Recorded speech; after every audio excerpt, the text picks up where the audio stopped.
Hey, do you have a Webex device that you want to connect wirelessly for content sharing, but you're not exactly sure how? Keep watching to find out.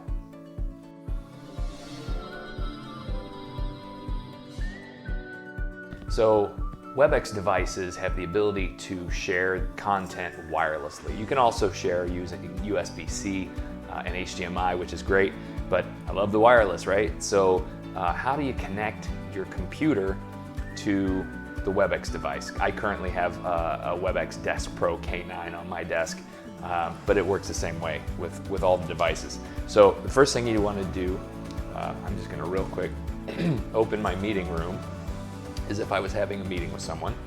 But of course, there's no way to share my content from my PC to the Webex without some sort of a connection. So the quickest, easiest way is to open the Webex app, as you will see here.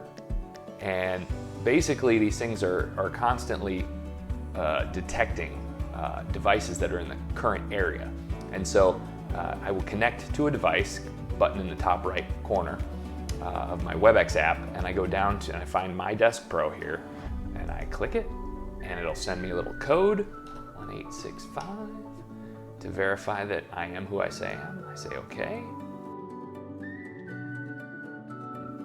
If you click on the meeting itself, you will get the controls for your computer that are now tied to the Desk Pro. So then I would say share, and then of course, just like any other screen sharing, content sharing, you just pick either your screen or the app that you want to share, and that is it.